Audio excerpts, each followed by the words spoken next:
तो ऐसे जो सरकारें जो है, हम लोग की जो मूल समस्याएं हैं, हमारी जो पहचान है ज़मीन और हमारा जो धर्म से जो पहचान है, हमारा आदिवासी जो सर्टिफिकेट है, वो हमारी एक विशेष संस्कृति, विशेष पहचान होने के कारण है, उसका बचाव आज सरकार नहीं कर पा रही है। और जो हमारा नेतृत्व कर रहा है सामाजिक रूप से, उसको केस दे रही है, उसको जेल में ठूस दे रही है। तो वैसी समस्याओं से परेशान ना होना पड़े, हमारे आंदोलन को मंजिल मिले, इसलिए हमारे सामाजिक आवाज़ वाले एक नेताओं को हम सदन में भेजने का काम किया। राजस्थान में हम 3 विधायक भेजने में कामयाब हुए हैं, मध्य प्रदेश में 1 विधायक जीता है, और अभी वर्तमान में हम राजस्थान से सांसद भी जीता के दिल्ली में भेजे हैं, जो देश भर की समस्याओं को सदन के अंदर उठाएंगे। आप लोग यूट्यूब पर कभी देखेंगे, माननीय राजकुमार जी रौत या जो हमारे विधायक कमलेश्वर डोडियार हो गए, वो लोग जल जंगल ज़मीन, 5वीं अनुसूची, चाहे आदिवासी से संबंधित जितने भी मुद्दे हैं, उसको सदन में जैसे आपका एक आंदोलन में बोल रहे हैं, उसी तरीके से सदन में बोल भी रहे हैं। तो सदन में बोलेंगे तो नीति बनेगा, सरकार दबाव में आएगी तो नीति बनेगा। तो सड़क पे जो लड़ रहा है उसको समस्याएं कम होंगी, क्योंकि प्रशासन आप पर दबाव नहीं बना सकता।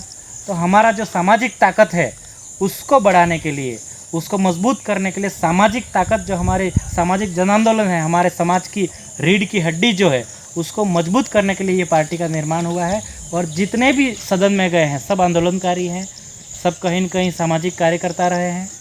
तो हम लोग तो चाहेंगे कि ये देश भर में हर किसी का अपना पार्टी है, लेकिन हमारे समाज का भी एक नेतृत्व करने वाला ऐसा पार्टी होना चाहिए। उसको आप लोग भरपूर साथ समर्थन देंगे, ऐसा आशा उम्मीद करता हूँ।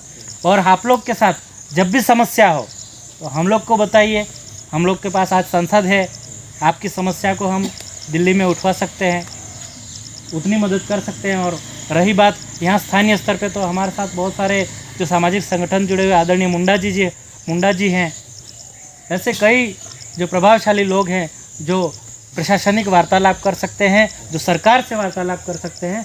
तो जीत हार एक अलग इशू है, पार्टी कितना बढ़ेगी वो एक अलग इशू है, लेकिन आज आप हमारे साथ हैं तो कल को हम भी आपके साथ कदम से कदम मिलाकर साथ में रहेंगे। इसलिए हम लोग आपसे निवेदन करते हैं कि आप लोग इस कार्यक्रम में शरीक होइए और पूरा जनबल के साथ शरीक होइए, ताकि हमारी जो ताकत है, हमारी जो सामाजिक ताकत है, वो राजनीतिक रूप से भी हम एक रहें। क्योंकि सामाजिक रूप से तो हम एक होते हैं, हमारा कोई मुद्दा होता है एक होते हैं, लेकिन जब चुनाव आते हैं तो रमेश भाई चल गए भाजपा में, मुकेश भाई चल गया बीजेपी कांग्रेस में, और कोई चला गया बीजेपी केसेस में।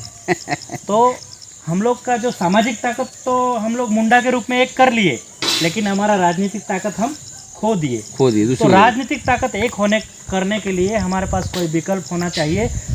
हम लोग का अभी जो भारत आदिवासी पार्टी से जीत के गया है, वो भाजपा का एक कद्दावर नेता जो मंत्री रहा हुआ कई सालों का, उसको हरा के 2.5 लाख वोट से हरा के सदन में गया है। वो सामाजिक ताकत से, लोग अपने चंदे से, अपने पैसे से उसको जितवाए हैं। यही चीज़ हमको यहाँ भी करना है, क्योंकि आपकी सामाजिक ताकत से जो नेता जीता हुआ, और पार्टी की सिद्धांत है कि आपका जो प्रस्ताव है वो समाज के बीच में रखने के बाद सदन में जो समाज से जो प्रस्ताव आते हैं उनको सदन में रखना ही रखना है। ऐसी कमेटी गठित की जाएगी गांव स्तर से लगा के पूरा आपका केंद्र स्तर तक की, जो वहाँ भी है। और यहाँ भी हम कोशिश करेंगे कि सामाजिक संगठनों को एक जन समूह में बांध के, यहाँ झारखंड की जो समस्याएं हैं, चाहे सिल्ली की जो समस्याएं हैं, चाहे आपके गाँव ही की जो समस्याएं हैं, आदिवासी संबंधित छोटी से छोटी समस्याओं को हम उठाएंगे। हम आपके साथ कदम से कदम मिलाकर रहेंगे, लेकिन आप लोगों से भी अनुरोध है कि आप इस जो उगता हुआ पेड़ है उसको आप थोड़ा थोड़ा पानी डाल के, थोड़ा खाद डाल के हम सींचने का काम करें, तभी ये हो पाएगा। आप सबों को जोहार, जय आदिवासी।